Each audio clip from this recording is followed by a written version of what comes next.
Imperial War Museum's Voices of the First World War.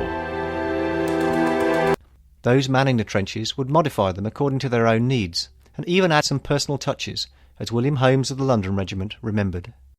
Every trench was originally built by soldiers with sandbags, which were, I suppose, about 18 inches long and about a good foot wide.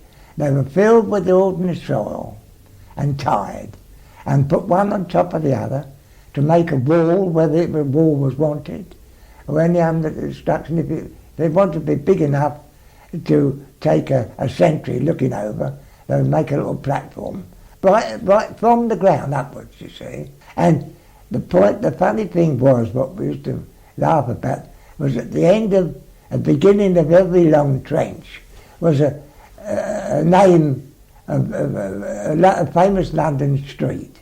Everyone had it, and if you come to a place where it turned round, they'd call it Piccadilly Circus or something like that. But they all had their names, all the trenches did. Despite the hardships, trench life brought men together.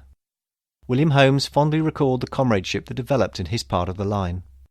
I can honestly say that nothing that was ever we were made to do ever gave us anything of resentment. We knew we were there to do that job, and our patriotism, we were so fond of our country, everybody, and we were like a lot of brothers together. You wouldn't think, although we would all come from different families and that, and we'd hear all the talk about their families and all that, but we were ourselves, we were just like a lot of brothers all the time. We were just like a band of brothers. Full rationing was finally introduced in Britain in 1918. Key foodstuffs like sugar, meat, butter, cheese and margarine were now apportioned more fairly. William Holmes explained how the system worked.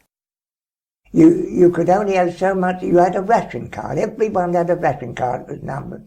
And in order to buy anything, you had to take it to the butcher or the baker or anybody, and he would mark on that ration book what he was giving you, you see. You only had a certain amount. You were allowed so many ounces of this or so much, meat and all that kind of wheat. We had enough, but it wasn't, you couldn't have what you wanted like normally. Oh, and we never starved or anything like that. It was an army tradition that at Christmas time the officers served the men their Christmas dinner. William Holmes, a private in the London Regiment, thoroughly enjoyed this arrangement. In the Christmas 1917, when we came out of the line, we were given a treat for Christmas at a place called Poppering's. The whole battalion were put into rows of huts, and for 2 days, starting off the first morning, the officers and sergeants came round and brought us out early morning tea, breakfast, dinner, tea and everything, the whole 2 days. Not a single man. We never had one parade all those 2 days, and we were treated as we were the officers. Every officer and every sergeant spent the whole of his time in coming bringing us food and smokes and that. All smoking away, singing away, and having, of course, food galore. It's the only time that I shall never forget. The desire to be sent home to Britain, known as Blighty, even manifested itself in a popular wartime song, which British Private William Holmes recalled many years later.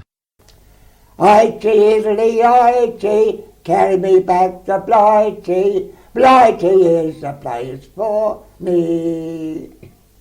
Put me on the train for London town. Drop me anywhere, I don't care. If it's Piccadilly, the Strand or Leicester Square, all I want to see is my best girl, and then the cuddling up will soon will be.